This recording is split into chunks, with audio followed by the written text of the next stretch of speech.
Hello everyone, welcome you all on my YouTube channel Future Mentor.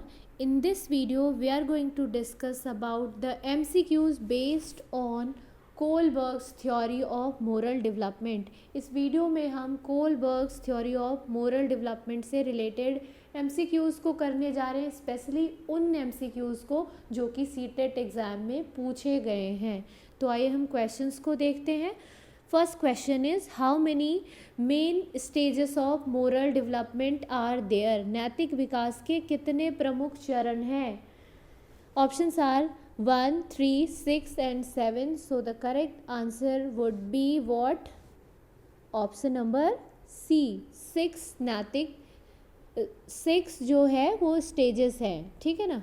प्रमुख चरण कितने हैं? 6। जैसा कि हमने देखा है कि कोलबर्ग मोरल डेवलपमेंट में उन्होंने 3 लेवल्स दिए हैं और 3 लेवल को फर्दर 6 स्टेजेस में डिवाइड किया है।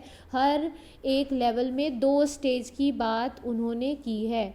Next the question number 2, in the context of Kohlberg's stages of moral reasoning, under which stage would the given typical response of a child fall. Kohlberg के नैतिक तर्क के चरणों के संदर्भ में बच्चे की दी गई विशिष्ट प्रतिक्रिया किस अवस्था में आएगी? यदि आप ईमानदार हैं तो आपके माता पिता को आप पे गर्व होगा। ये आपसे पूछा जा रहा है। ये मेन लाइन है कि अगर your parents would be proud of you if you are honest. यहाँ क्या बताया जा रहा है कि आपके पेरेंट्स को आप पे गर्व होगा अगर आप ईमानदार होंगे। तो यहाँ पे बच्चे को अच्छा बनाने की कोशिश की जा रही है। So this stage would cover what? Social contract orientation, punishment obedience orientation, good girl good boy orientation या फिर लॉ एंड ऑर्डर ओरिएंटेशन। यहाँ पे अच्छा लड़का अच्छी लड़की बनने की बात की गई है। So this stage is related to good girl and good boy orientation. अच्छी लड़की अच्छा लड़का अभिविन्यास की बात की गई। Option number C is the correct one. Now the question number 3 क्या है? कोलबर्ग हैज़ गिवन, कोलबर्ग ने क्या दिया है? The stages of cognitive development, संज्ञानात्मक विकास के चरण, stages of physical developments means शारीरिक विकास के चरण, the stages of emotional development भावनात्मक विकास के चरण, या फिर स्टेजेस ऑफ मोरल डेवलपमेंट। तो उन्होंने मोरल डेवलपमेंट की बात की है, ठीक है। Option number D is the correct one. नैतिक विकास के चरणों की उन्होंने बात की है। Now question number 4, in a Lawrence Kohlberg's theory, which level signifies the absence of morality in a true sense? Kohlberg की थ्योरी में किस लेवल में मोरालिटी को एब्सेंट बताया गया है? कौन से लेवल में नैतिकता की अनुपस्थिति को दर्शाता है? तो जैसा कि हमने पढ़ा था कि लेवल 1 में बच्चों के पास 0 मोरालिटी होती है, ठीक है, या फिर मोरालिटी एब्सेंट होती है। So the correct option would be option number C, level 1 स्तर 1 में बच्चों के अंदर जो मोरालिटी होती है वो 0 होती है, एब्सेंट होती है। Now moving to the question number 5, what is the major criticism of Kohlberg's theory? Kohlberg की थ्योरी का मोरल क्रिटिसिज्म क्या है? तो हमने पढ़ा था कल इस थ्योरी में कि कोलबर्ग की थ्योरी को क्रिटिसाइज़ किया गया बहुत सारे साइकोलॉजिस्ट के द्वारा, बहुत सारे मनोवैज्ञानिक के द्वारा, और उन्होंने कहा है कि कोलबर्ग ने अपनी थ्योरी में क्या दिखाया है? जेंडर बायसनेस, है ना। उन्होंने मेल को सेंटर में रखा है, फीमेल के ऊपर डिस्कशन नहीं की है, फीमेल को लेकर अपनी थ्योरी नहीं बनाई है। सेकंड जो उन्होंने बात की है कि उन्होंने कल्चरल डिफरेंस को भी ध्यान में नहीं रखा है, ठीक है। तो यहाँ हम देखते हैं कि क्या बताया गया है। Kohlberg did not give a clear cut stages of moral development. ऐसा नहीं है कि कोलबर्ग ने नैतिक विकास के स्पष्ट चरण नहीं बताए हैं, ये बिल्कुल गलत है, ठीक है। Kohlberg propose a theory without any empirical basis, ऐसा भी हम नहीं कह सकते। हमने देखा है कि वहाँ उन्होंने अपने बच्चों का साक्षात्कार किया, उनसे क्वेश्चंस पूछे, उनको एक कंडीशन दी मोरल डिलेमा का, और फिर उसके बेसिस पे उनके जजमेंट लिए और तब अपनी थ्योरी दी है। तो हम ऐसा बिल्कुल नहीं कह सकते कि कोलबर्ग ने बिना किसी अनुभव के आधार पे अपने सिद्धांत को प्रस्तावित किया है, हम ऐसा बिल्कुल भी नहीं कह सकते। Kohlberg propose that moral reasoning is a developmental.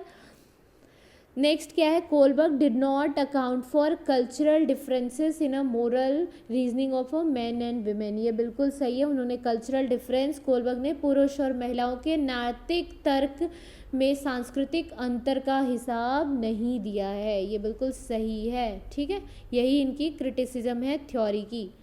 Next है question number 6, according to Kohlberg a teacher can instill moral values in a children by. Kohlberg के अनुसार एक शिक्षक बच्चों में नैतिक मूल्यों की स्थापना किसके द्वारा कर सकता है। पहला क्या है, कैसे व्यवहार करे पर सख्त निर्देश देना, नैतिक मुद्दों पर चर्चा करके और उन्हें शामिल करना, व्यवहार के स्पष्ट नियम रखना, या धार्मिक शिक्षाओं का महत्व देना। तो टीचर कैसे इंस्टिल करेगा, involving them in discussion on moral issues, बच्चों को इन्वॉल्व करेगा डिस्कशन में, किस पे, जो कि मोरल इशू पे बेस्ड होंगे, मतलब नैतिक मुद्दों पर चर्चा में उन्हें शामिल करके नैतिक मूल्यों को इंस्टिल करेंगे, ठीक है। Question number 7, which of the following is a characteristics of Kohlberg stages of moral development. निम्नलिखित में से कौन से कोलबर्ग के नैतिक विकास के चरणों की विशेषता है। वेरिएबल सीक्वेंस ऑफ स्टेजेस, चरणों का परिवर्तनशील क्रम, stages are isolated response and not general pattern, चरण पृथक प्रतिक्रिया है और सामान्य पैटर्न नहीं है। तो बिल्कुल भी नहीं, सामान्य पैटर्न है, चाहे आप इंडिया में रह रहे हो अमेरिका में सेम चलेगा। Universal sequence of stages across all culture, yes, सारे कल्चर में यूनिवर्सल पैटर्न जो है वो फॉलो होंगे।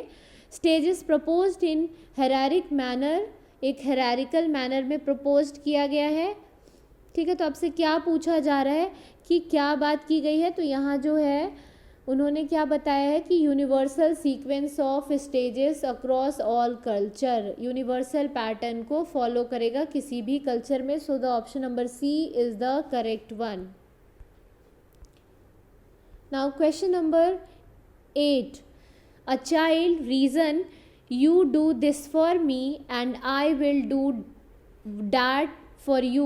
In which stage of Kohlberg's moral reasoning would this child fall? all नहीं आएगा यहाँ पे, fall आएगा। द गुड बॉय और अ गुड गर्ल ओरिएंटेशन क्या है कि एक बच्चा को क्या रीज़न दिया जा रहा है कि आप you do this for me, अगर आप ये मेरे लिए करोगे तो मैं भी आपके लिए ये करूँगा, I will do that for you. ये कैसा आ जाता है कि तुमने मेरे साथ ऐसा किया, मैं तुम्हारे साथ ऐसा करूँगा। This is related to what, tit for tat, जैसे को तैसा। अगर आप मेरे लिए अच्छा करोगे तो मैं आपके लिए अच्छा करूँगा, नहीं करोगे तो नहीं करूँगा। ये स्टेज कहाँ पे आता है, ये लेवल 1 में आता है और आपके सेकंड स्टेज में आता है जिसको क्या बोलते हैं, इंस्ट्रूमेंटल पर्पस ओरिएंटेशन, या फिर हिंदी में इसे क्या कहते हैं, वाद्य उद्देश्य अभिविन्यास। Option number B is the correct one. इसका ऑप्शन कौन सा सही होगा, B option. Now coming to the question number 9, this is the last question of this video. According to the pre-conventional level of Kohlberg's theory, to which of the following would an individual turn when making a moral decision?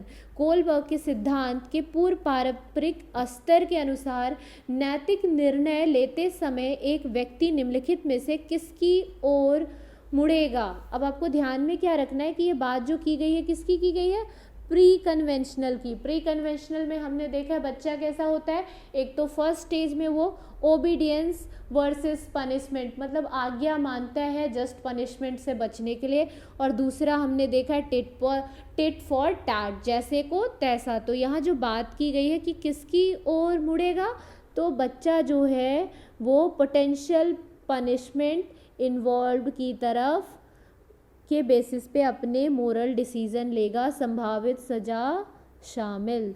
So option number D is the correct one. So ये कुछ questions थे जो कि Kohlberg से related, जो कि previous year exams में पूछे गए हैं सीटेट के। आई होप सो आप सभी को ये वीडियो पसंद आया होगा। अगर वीडियो पसंद आया तो प्लीज़ वीडियो को लाइक करें एंड चैनल को सब्सक्राइब करें एंड मैक्सिमम लोगों के साथ इसे शेयर करें सो डैट कि मैक्सिमम लोगों को इस वीडियो से बेनिफिट मिल पाए। Thanks for watching this video. Thank you all.